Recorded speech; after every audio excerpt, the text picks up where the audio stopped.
This is a solar-powered plane, a super complicated project I've spent months building to get to the first nerve-wracking flight, where we could launch it into the sky and hope that all of our hard work didn't come crashing back down. And this DIY solar plane was originally inspired by these amazing aircraft, high-altitude pseudo-satellites that can stay up for months at a time. So could we develop our own do-it-yourself solar plane program? And could we go from a simple solar prototype to a giant flying wing with an autopilot, with solar cells to keep our flight batteries charged to extend our flight time? The problem is, most small hobby cells are too inefficient and low power. Luckily, I found some cells with an efficiency rating of 20%, which is really high, and these are the same type that RC Test Flight used on his latest solar plane projects, to great success, managing to fly a plane for over 8 hours using around 40 of these cells. First, we needed to connect the cells together to see if we could get any useful power from them. By soldering the cells up, some in parallel and some in series, Emma was able to power a brushless motor at around 7 volts, the same voltage as a standard size of model aeroplane battery, in effect replacing the battery with the cells directly. Next, it was time to take the cells outside for a proper bench test with a propeller to see if this setup would create enough thrust to power a small aeroplane. Well, there we go. Oh, look at that! The way solar cells work is actually quite easy to understand. The sun sends out light in the form of tiny particles called photons. When these photons of sunlight hit the solar cell, which is made of a material called silicon, they bump into atoms and strip them of their electrons, which then naturally want to move from one side of the cell to the other. This creates an electric current, which can be used to power things like an electric motor that we can use to fly our remote control plane. That definitely helps. Yeah.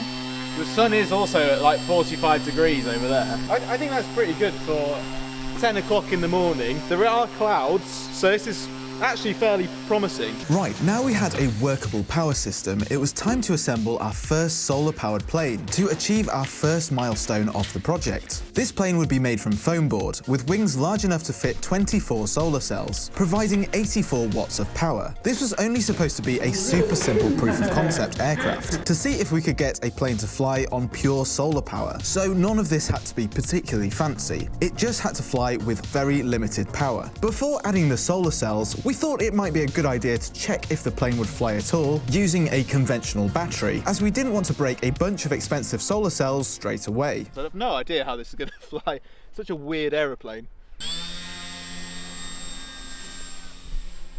The plane flew well, but with lots of drag, so we might want to come up with a more efficient design for our future solar-powered aircraft. Oh! Look at that! It's so slow. Oh, actually, oh. I was going to be like, maybe I should try and catch it. Now to get rid of that large battery and convert this plane to 100% solar power. The problem was how to stick the cells to the wing. Oh, wow, that was very fragile. We discovered that these quite expensive cells were actually super fragile, which might be an issue if they were involved in a crash or heavy landing. After doing a few tests, we discovered that gluing the cells directly to the foam wing using hot glue didn't damage them. So we simply traced around the cells before laying down lines of glue and then carefully pressed the cells down. This was a very time-consuming and nerve-wracking task. One wrong move could ruin the entire wing. Although the motor was going to be powered directly by the sun, we did think it would be a good idea to install a small battery backup for the RC receiver, in case of a total loss of power from the cells. But the motor was entirely 100% solar-powered. That's pretty reassuring. And the sun is behind a cloud at the moment. Now we had our very first solar-powered aeroplane completed and ready for a test flight. Could I get it to fly though, with clouds partially obscuring the sun? 3, 2, 1, solar power! Woo! Look at that!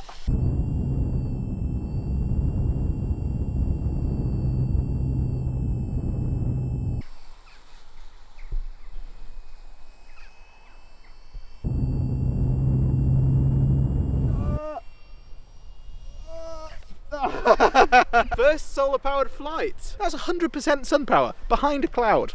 Well, We haven't really gone very far yet, but let's not get too excited. The next morning was much brighter. Right, sun, sun, sun, let's go. We've got 5 seconds of it.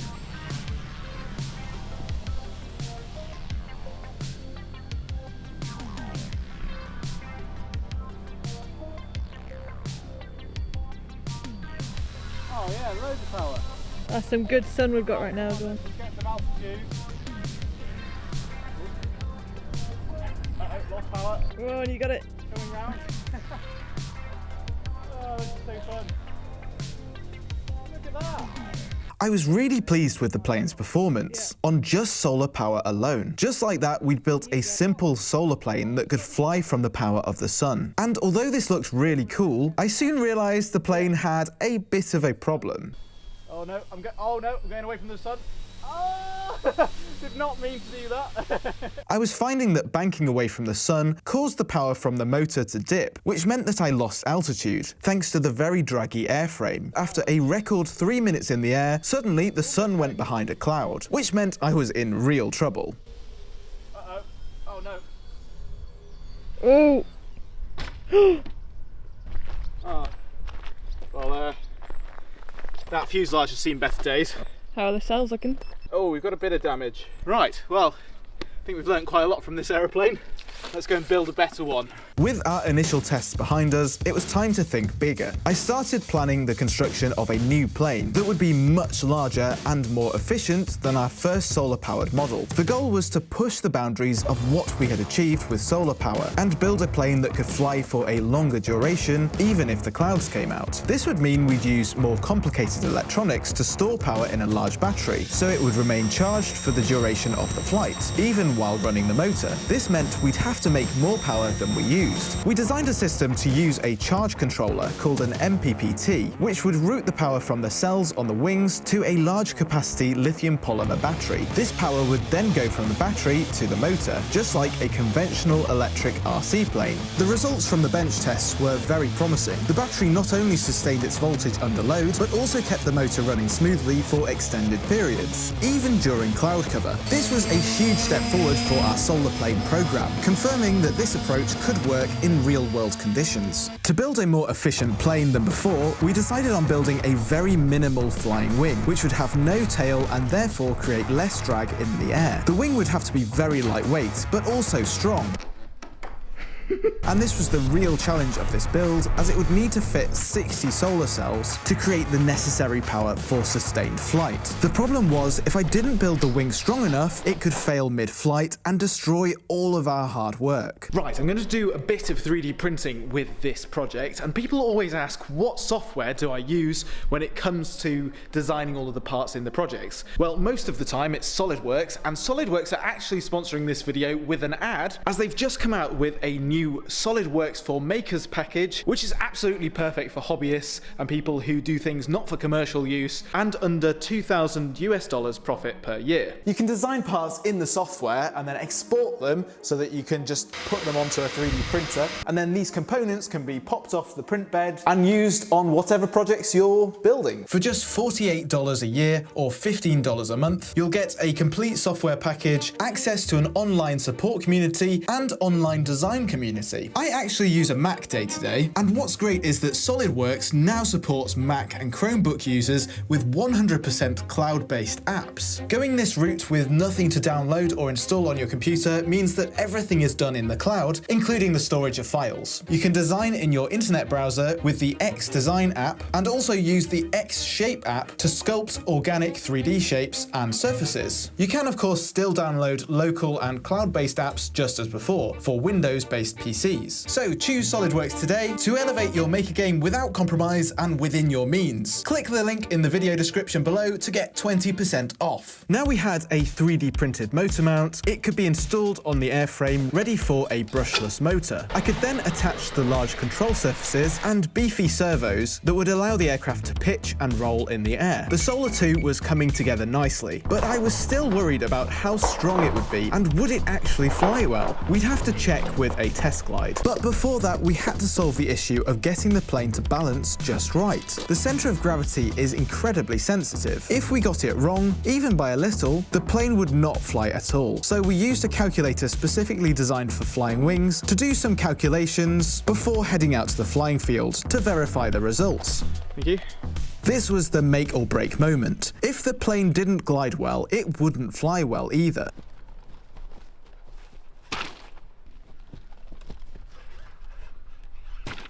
It wasn't looking good, but I could adjust the balance by moving the heavy battery forwards or backwards in the fuselage and repeat the test. Yes! We got something. Hey! Yes! Nice. Roll is very, very low. Oh, pitch is... God, that was close. I didn't have any roll. It was very, very pitchy, but not very rolly. So the Solar 2 flew as an unpowered glider, but now we'd need to figure out how to make it fly well as a solar-powered plane. We wanted to make the plane fully autonomous, so that the plane would be able to fly itself around in circles all day long. So we started experimenting with a small test plane, equipping it with a Pixhawk flight controller and a GPS module. If we could get this plane to fly well with the autopilot gear, we could then fit it to the Solar 2. Right, we're just getting the Aeroscout set up for its very first mission. We've never done any sort of autopilot stuff on ProjectAir before, so this is an absolute first for the channel. Good luck, plane. Let's see if it can fly on its own. I was really excited to see how this would all perform. Unfortunately, on the first attempt, the plane was trimmed incorrectly, and the autopilot system, trying to correct what it thought were errors, limited my control, which resulted in a bit of a hard, unexpected landing. After fixing the trim, we decided to try auto mode. But every time we switched it on, the plane would dive straight towards the ground, which was not what we wanted. On one of these attempts, I didn't manage to switch back to manual mode fast enough, and once again, the plane became intimately acquainted with the ground. It was really discouraging. Here we were trying to make a big step forward, and we couldn't even get the basics to work. We thought maybe the best course of action was to ask an expert for advice. So I got in contact with Lee from the YouTube channel Painless 360, who has tons of great tutorials about the autopilot system that we were using. Immediately, Lee identified the main problem, which was the GPS module, which includes a compass, was too close to the electric motor, which creates lots of electromagnetic interference. The plane had not known which way it was pointing, confirmed by our playback of the onboard telemetry. Armed with this new information, we moved the location of the compass to out on the wing, and we were ready to give it another shot. Now, if we couldn't get this autopilot to work, our goal to do long duration flights with a solar plane would be a no-go. Our expectations were quite low, given the last attempt, but maybe there was a chance that this single improvement to the compass would solve everything. I held my breath and switched to auto mode, and then it happened. It's throttling the motor, and it is turning to the right. It's turning to the right, look. The plane started banking slowly to the right, flying around the field completely on its own, keeping to a flight path that we'd programmed. Painless 360, thanks very much. It is actually flying itself in a circle. It was incredible to see. It's not deviating from that circle whatsoever, is it? I did not think it would be such a perfect circle. No. After about 10 minutes of autonomous flight, the battery started getting low, so I brought it in for a manual landing. But those 10 minutes felt like a huge victory for the future of the project. Right, we had both the control system and the solar system working. Now everything just had to be put together and assembled into the finished aircraft. But now we had another big problem, potentially the biggest of the project so far. The weather forecast was looking pretty terrible for the next couple of weeks. This was completely out of our control, so it looked like we'd have no chance to finish the first phase of the solar plane program anytime soon. We had one opportunity the very next day, but the plane was no nowhere near complete. Could we somehow quickly pull everything together and finish the Solar 2 for a proof of concept test flight before the weather turned? It would be a massive challenge and might be risky. Cutting corners is where mistakes are made. We ended up running into multiple problems that weren't anticipated, mainly with integrating the control systems, pushing back our launch window to way past midday, the optimal time for capturing maximum sunlight. Right, we're finally here at the flying field, and after 9 hours of setup and troubleshooting all today, we are finally here to take advantage of the last bit of sunlight. Yeah, hopefully we'll see some kind of results from this little test flight, and then we can go from there to optimize it for a long duration mission. Now it's just up to me to be the test pilot and actually fly it. So I'm very, very nervous that it's all going to go very wrong. Do you want me to arm it? Yep, fire away. Now we just had to get the plane up in the air without damaging any of those fragile solar cells, and we'd already seen that this plane was quite difficult to hand launch. Yeah, ready? Yeah. 3, 2, 1.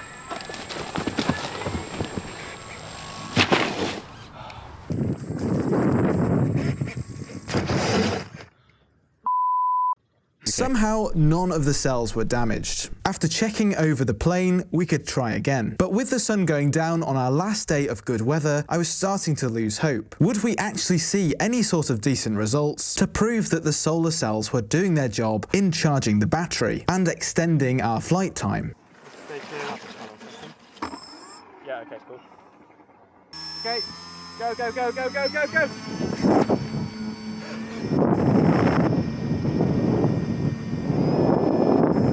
Finally, after all of our hard work, the plane was in the air and flying beautifully. Finally got it working, just about. I'm flicking into autocorrect mode. It feels pretty nice. Oh my god, we finally got it working. So it's going really, really well.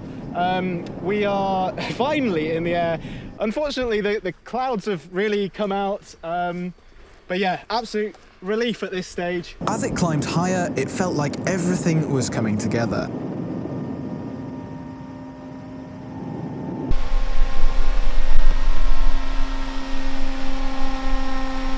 Once the plane reached a safe altitude, it was able to settle into a steady cruise. We could keep a close eye on the onboard telemetry, which was sending real-time data back to the ground station.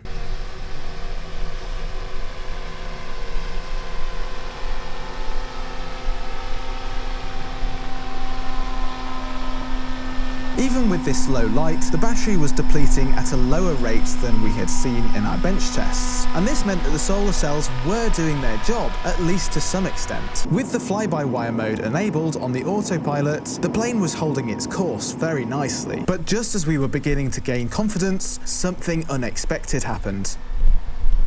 Fly-by-wire is working a treat. Although, having said that, I can hear the motor losing power. Do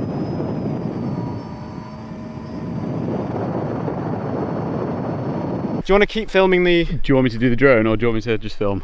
Let me just see what's happening.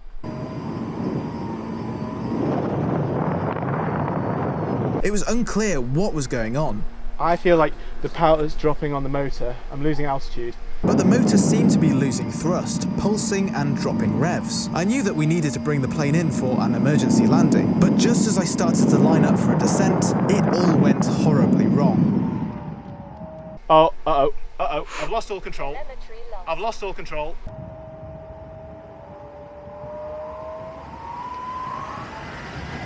I've lost all control. I've lost all control.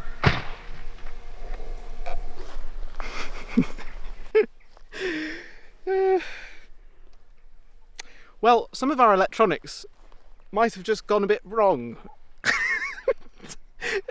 It looked great while it lasted though.